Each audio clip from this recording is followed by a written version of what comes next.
Madam Witness, just look at the summaries, please.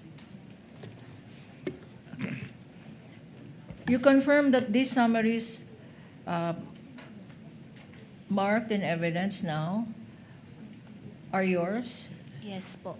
Now, tell us, walk us through, anong proseso ang ginawa mo sa paggawa mo ng mga summary na to?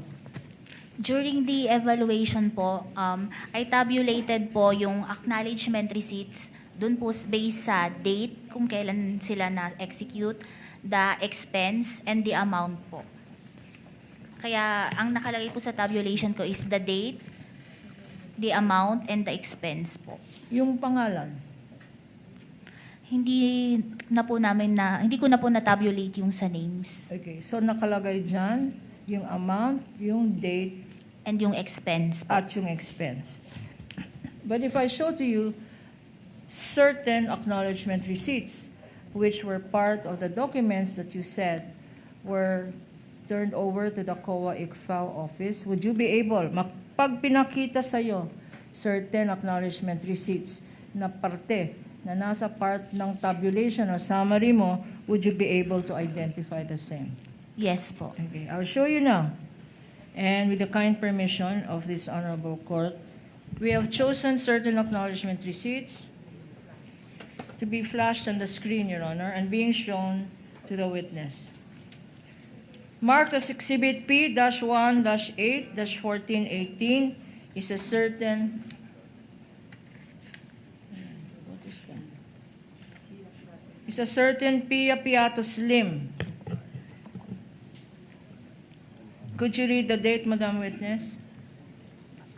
Dito po is Can you May 17. please speak louder? Speak to the May mic. 17, 2023, na-receive po ni Pia Piato Slim. Para saan ito, allegedly? For the purchase of information po. Okay. And may signature dyan sa ilalim.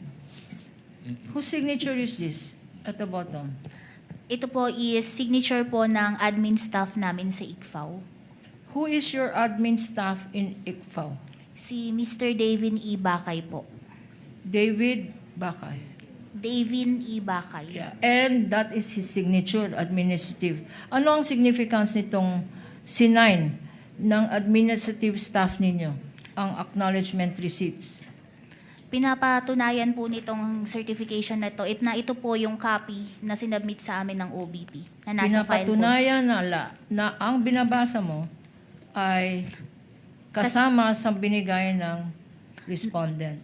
Yes po, kasama po ito sa binigay sa amin na acknowledgement receipt in response po sa AOM. So yung summary ng acknowledgement receipts for the first quarter and second quarter ng Office of the Vice President consisting of 1,049 separate acknowledgement receipts. Sabihin mo nga sa amin kung meron similar signature ang all other acknowledgement receipts ni Mr. Davin Bakay. Yes po, dun po sa mga acknowledgement receipts na ito is lahat po sinertify ni Mr. Bakay na ito po ay mga kopya ng acknowledgement receipts na sinubmit po sa amin ng OBP. Punta naman tayo sa P-1-8-1483. Pangalan ng... Please read for the record. Acknowledgement receipt. This is to acknowledge receipt of the amount of 150,000 pesos for the purchase of information received by Ralph Josh Bacon on June 20, 2023. Bacon.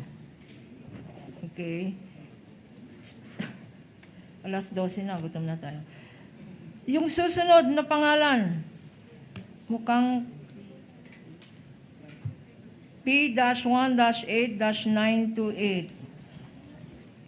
Pakibasa for the record. Acknowledgement receipt. This is to acknowledge receipt of the amount of 50,000 pesos for the purchase of information received by Ann Ong Pauco, date March 20, 2023. Okay, next. P-1-8-929. 1015, pangalan ni Hart Santiago. Pakibasa, bumili siya ng supplies. This is to acknowledge receipt of the amount of 250,000 pesos for the purchase or rental of supplies, materials, and equipment for confidential operations, open and close parentheses, payment for the purchase of supplies received by Hart Santiago, date Feb 27, 2023. Kanina, Madam Witness, merong Pauco tsaka merong Hart. Tinanong mo ba kung sino ito at kung related sila sa presiding officer natin? Hindi po. Hindi naman. Bakit hindi? Bakit hindi ka nag-verify ng mga pangalan? May pagkain na bacon, may parang kamag-anak ni Hart. Why did you not verify the names in this 1,049 acknowledgement receipts? Sa ICFO po kasi ang ginagawa namin is compliance audit po. Ano ibig sabihin nun? I-check po namin kung compliant ba sa joint circular at kompleto at proper ba yung mga liquidation documents po na sinasubmit sa amin in relation po sa provisions ng joint circular. Okay, sinabi mo kung proper ba. Ito bang payment of purchase of supplies, proper ba yan sa paggamit ng confidential funds? Yung payment for supplies po, kasama po siya doon sa enumeration kapag payment for supplies na ginamit po sa confidential operations. At sinabi mo earlier, dapat yung mga sinasubmit may kasamang sales invoice at mga kasamang purchase documents. Meron bang kasama? Dito sinubmit ni Ms. Hart. Wala po. Wala. P-1-8-1807, Fiona Villegas. Pakibasa. Acknowledgement receipt. This is to acknowledge receipt of the amount of 500,000 for the purchase or rental of supplies, materials, and equipment for confidential operations. Open and close parentheses, purchase of provision of medical and food aid. Yeah. Nakalagay purchase of medical and food aid. Ito ba ay isang ayon sa pinapayagan na paggamitan ng confidential funds? Based po dito, nakalagay po na it's for the purchase of supplies na naka-open and close po, provision of medical and food aid. P-1-8, 1466. Kamag-anak ata to ni Senator Bong Revilla. Beth Revilla, 50,000. Purchase of information. Ang purchase of information ba ay allowable expense? Yes po, under 4.8.1 po, kasama po ang purchase of information. Kung kasama, bakit mo dinisallow itong purchase of information? Hindi po ito kasama dun sa na-disallow po. Ito. Hindi Okay. po. Balik naman tayo sa P-1-8-1220. Kamag-anak naman to ni Senator Risa Ontiveros. Clarice Ontiveros, please read the amount. This is to acknowledge receipt of the amount of 500,000 for the purchase or rental of supplies, materials, and equipment for confidential operations, open and close parentheses, purchase of provision of medical and food aid. At again, disallowed ito? Kasama po ito dun sa na-disallow po kasi humingi pa, based on this acknowledgement receipt, we cannot ascertain, hindi ko po ma-ascertain if this is for really nabigay for purchase of medical and food aid. Kaya humingi pa po ako ng additional documents. Nabigyan rin itong Jose Jokno Jr.